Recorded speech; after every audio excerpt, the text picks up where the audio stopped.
Score more with the college-branded Venmo debit card and earn up to 5% cash back with Venmo Stash. Got paid back? With the Venmo debit card, you can instantly access your balance and spend on what you want, like game day snacks, gear, tickets, and more. The more you do, the more cash back you can earn.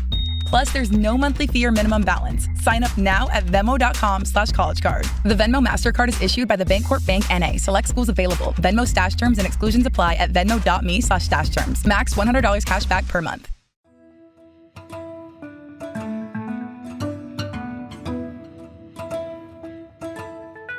For the News and Observer, I'm Dawn Vaughan, your host for this episode of Under the Dome for the week of Monday, May 15th, 2023. I'm here today with State Senator Mary Wills Bode. Thanks for being on. Yeah, thanks for having me. Senator Bode is a Democrat representing Granville and Northern Wake County. She's a freshman lawmaker and an attorney and former director of North Carolinians for Redistricting Reform. So before we talk about you, let's talk about the huge thing that's coming up or has been dominating the news cycle, the General Assembly the past couple of weeks, and that's Senate Bill 20, the abortion restrictions bill. As we record this on Friday, if you all are listening or watching on Monday, Cooper, 99.9% chance vetoed the budget. I think you can say 100%. Yeah. And maybe it rained and he did another day or something. Out in a rally on Bicentennial Plaza on Saturday. I've been to a lot of bill signings. I'm sure you have too, and it's usually not a rally, but this is a really big issue. So let's talk back about a week or two ago when the Senate debate happened. The House debate lasted hours, or the session lasted hours. The debate maybe only lasted a little over an hour in the House because it went on all day. And the Senate, it started in the morning. There was a lunch break and then debate for hours. And the entire Democratic caucus talked. So we, in the press corners, we were thinking, okay, who's going to talk? And in the House, I noticed both Republicans and Democrats. It was all of women. And then House Minority Leader Reeves, which is his role to talk. And then in the Senate, I wondered if it was going to be the same thing. And one thing I noticed is that a lot of debate in the General Assembly is not dominated by women. So I thought that was a striking change. And then we all realized that the entire Democratic caucus, which is mostly women anyway, were going to debate. So was that something that you all discussed in caucus before? Did you decide, well, I definitely want to talk about this? Should we all talk about it? How did that come together before? Sure. Yeah, absolutely. So we know that this bill was a very rushed process, did not go through the typical discussion, debate, deliberation process that we typically see in the General Assembly, and of course would want to see for an issue as important as this one. And so, I of course can't speak for the other members of my caucus, but this is a big deal for North Carolina. It's very important to our constituents. It's important to our state. And so I think we all felt very strongly about having an opportunity to ask questions, speak on the bill, debate the bill, because we hadn't been afforded that opportunity previously in the typical process that usually happens with legislation.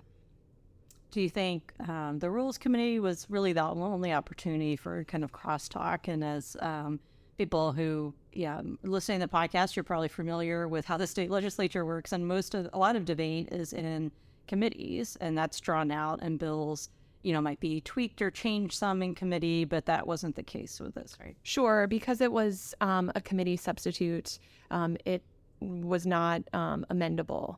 So we did, my colleagues did leverage the opportunity to speak in Rules Committee, but that happened very quickly after the bill was introduced, and we actually had the text of the bill, knew what was in the bill.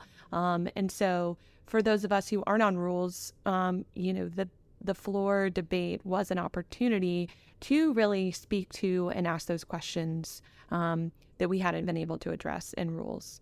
What did you think of how Senate Leader Berger handled that? And I know there was some discussion ahead of time that he had with Blue about how it would go, and then maybe during the recess too, I think.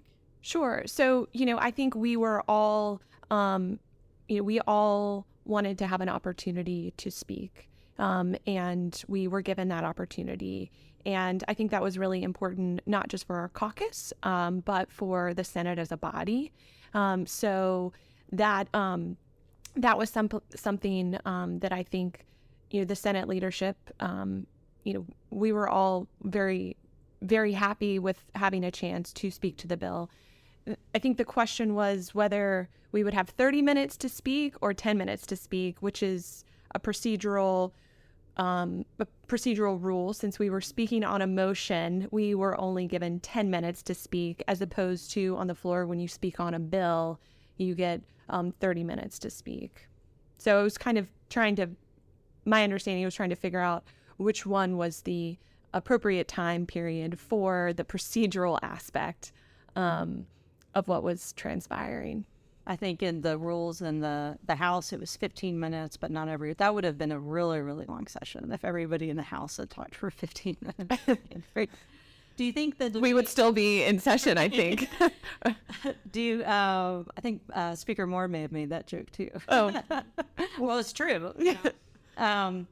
But that was like 11 o'clock that night, I guess, because the way it went down in the House was different. So we're looking at, if people are listening to this on Monday, the vote's going to come up pretty soon. The way the rules work, Senate Rules Chair Bill Rabin will notify Senate, the Minority Leader, Senator Blue, 24 hours that they'll call the vote. So I noticed that, like I said, as we're recording this on Friday, the House and Senate calendars already came out on Thursday, and I'm like, well, it's going to be a little bit different than that. But the calendar itself says veto messages from the governor, so that's what they'll go with. So how do you expect things to play out this week when that vote happens? Do you really think anything will change as a result of pressure from the governor on some Republicans?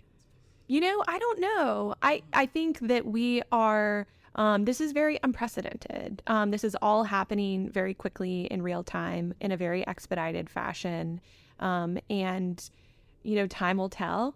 And, I certainly think that all eyes are on every elected official, and, making sure that people who made campaign promises to their constituencies, really need to honor those promises. As a newly elected official, I can say that the relationship an elected official has with their constituency is a very sacred bond. And it's based on, the understanding of what you pledged to do when the people sent you down to Jones Street to do that job. And so, we have seen over the course of the last week or so, pressure being put on folks who made promises to their constituencies, and we'll see what will happen in the coming days. The Senate's a little bit different than the House, which, of course, with Representative Tricia Cotton changing parties, and the Senate has had their exact supermajority since the start. So what's it been like for you as a freshman coming into that with like a just barely supermajority, of course, obviously a majority too, and being part of the minority party starting off? Sure. So I don't have a lot to compare it to. But I do think that the Senate, I do think that regardless of super minority, super majority, I think the Senate does really try to be bipartisan in nature. I think that leadership cares deeply about that, making sure that both Republicans and Democrats weigh in on issues and bring their expertise to the table. I think last week was just an example of an issue that we don't agree on. And there are lots of varying opinions and a lot of passion. And so that certainly has obviously gotten a lot of time, attention, as it should. But I do think in the Senate, we do try and work across the aisle and really foster those relationships. And I imagine it's in part because there are just fewer of us than there are in the House. So you can really develop those relationships and get to know where folks' expertise and and interests lie. Well, speaking of across the aisle, let's talk about your Senate seat, like your actual seat. Why do you sit there? My Senate seat 18, so why I ran for office, I guess, the question. Yeah, excellent question. So when the maps were being drawn back late in, I guess, 2021, I was approached about running for this brand new, open, highly competitive Senate seat. I'm a Wake County native, live in Granville County. And, I thought long and hard about what that would be like and what serving the people of community I care deeply about. This is a fascinating district. It's the only urban, suburban, and rural Senate seat. I say that all the time. It's the best Senate district in North Carolina, 3rd Republican, 3rd Democrat, 3rd unaffiliated. And I was just, I was really eager to earn a seat at the table where decisions were being made about a community I care deeply about. This is an area that is quickly changing, a lot of growth, a lot of opportunities, a lot of challenges. And I just felt like I was the best candidate to be able to meet all those needs and really give this Senate district the time and attention that it deserved, and advocate on behalf of Senate District 18 in the General Assembly. Now, we're going to take a quick break, and when we come back, I'm going to ask you about who else in your family has been in the Senate and in government, and then our picks for headliner of the week. And I'm going to ask the senator what she likes to eat in the legislative building cafeteria, or Most maybe importantly, the tiny diner. So we'll be right back. So good, so good, so good. New spring arrivals are at Nordstrom Rack stores now. Get ready to save big with up to 60% off Rag & Bone, Marc Jacobs, Free People, and more. How did I not know Rack has Adidas? Because there's always something new. Join the Nordy Club to unlock exclusive discounts, shop new arrivals first, and more. Plus, buy online and pick up at your favorite Rack store for free. Great brands, great prices. That's why you Rack.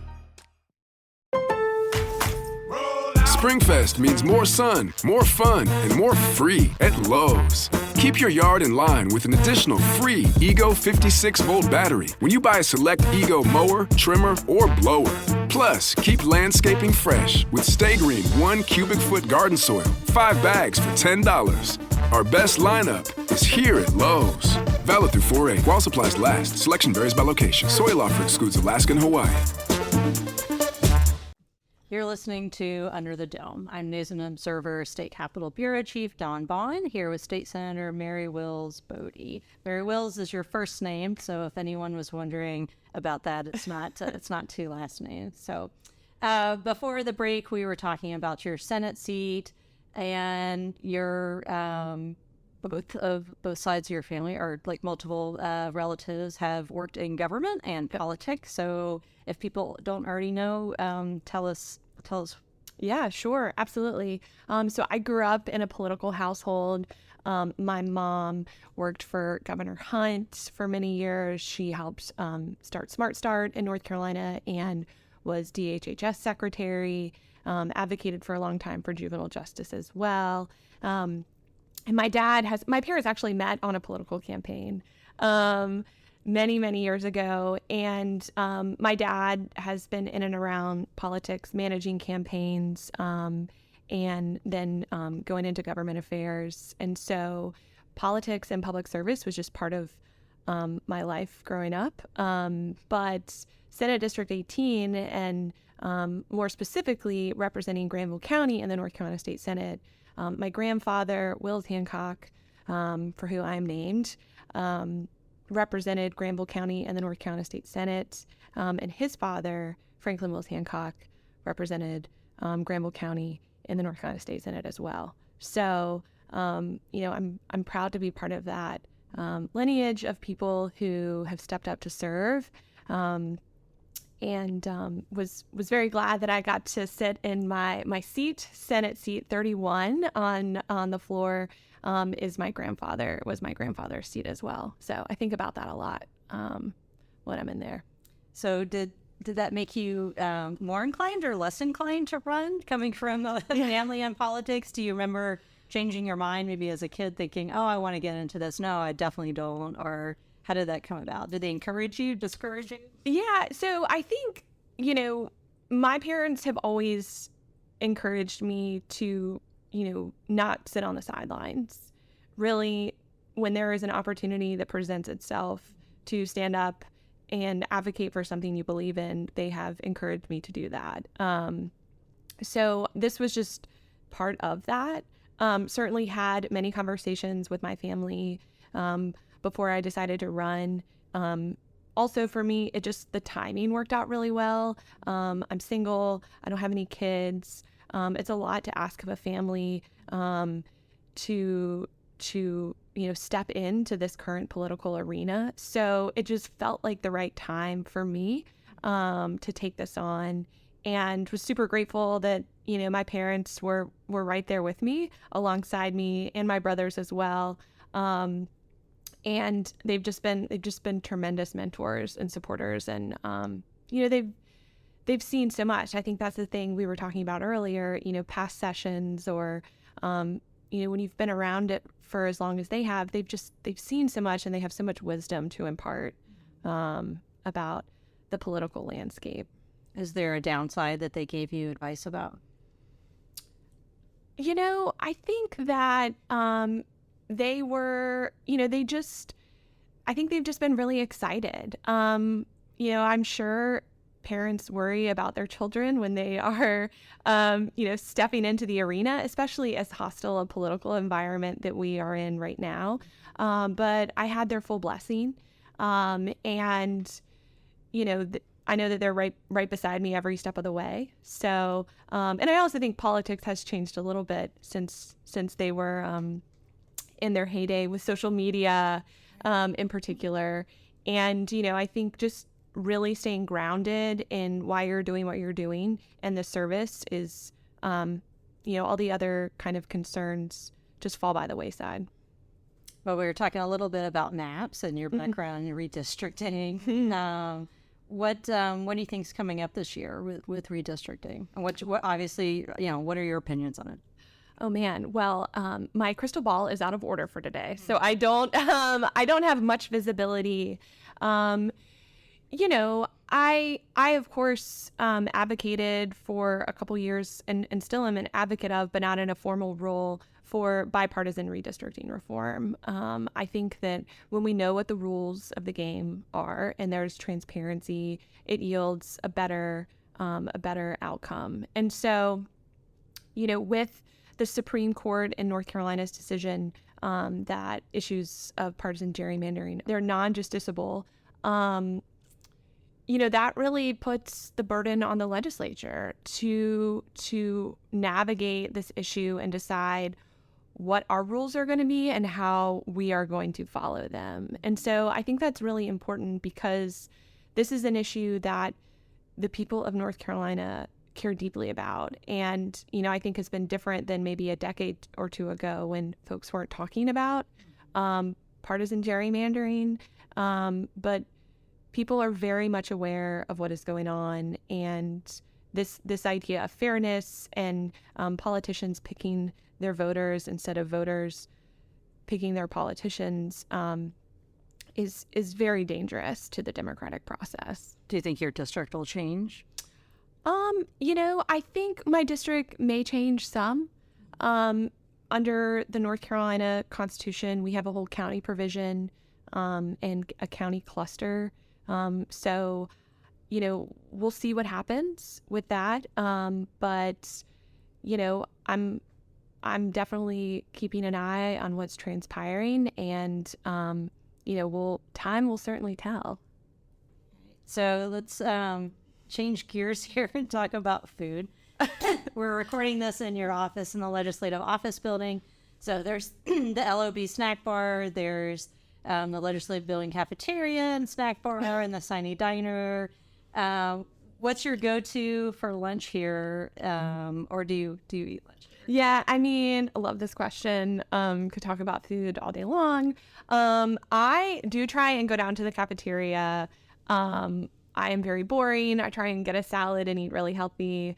But when that doesn't happen, I'm a big snacker. So I will often go to Siny Diny and grab all kinds of snacks and take them into caucus with me and kind of have a whole array of snacks on the table. Always have a Diet Coke or Diet Dr. Pepper. And then in my office, we have a ton of snacks. And so people love to stop by and grab a snack or grab a coffee. And that's great too. So. Right. So get your snacks at Senator Bode. Yeah, you come. Anyone is always welcome. We have an array of snacks and are happy to feed whoever wants to come. I don't want anyone to get hangry, right? This is really important that everyone stays well fed. Not in caucus or before a long Senate debate, which this week ahead will be long and drawn out. And we didn't even talk about the budget yet. So just a quick plug for the budget is a huge thing. Obviously coming, the Senate budget is expected this week, and it's billions of dollars of taxpayer money. So pay attention to that. Of course I will, and hopefully you will. I certainly will, and I appreciate the plug. It is important.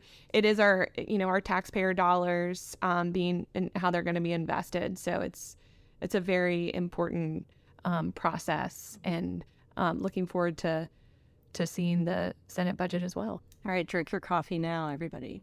All right, so let's go to our picks for headliner of the week, which, I think my headliner next week will be coffee and all the coffee I'm anticipating drinking. So who or what is your headliner of the week? Yeah, so my headliner of the week was the appointment and installation of the new state board of elections, given that voter ID will be implemented for the 2023 elections. This group of folks has a very short runway to implement a very, very important piece of the elections process. And so I think early vote starts for the Charlotte elections, I think on August 12th. So we're talking about a couple of months before that all needs to be buttoned up and ready to go. And so they certainly have their work cut out for them. All right. My headliner, if y'all are listening to this Monday, gearing up for the week, I hope everyone had a good weekend, minus Mother's Day. I'm a mother, a 14-year-old son, so shout out Glenn, and I'll shout out my own mother, Betty Baumgartner, and all the mothers out there and people who mother also.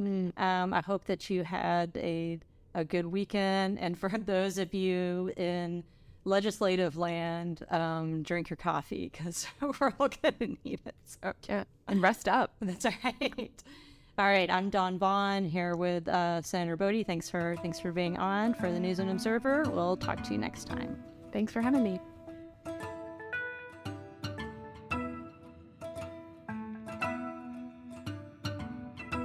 For more from our politics team, subscribe to the News and Observer at newsobserver.com/subscribe. Follow us on Twitter at Under the Dome and NC Insider, and sign up for our weekly political newsletter, also called Under the Dome, at newsobserver.com/newsletters. Thanks for listening.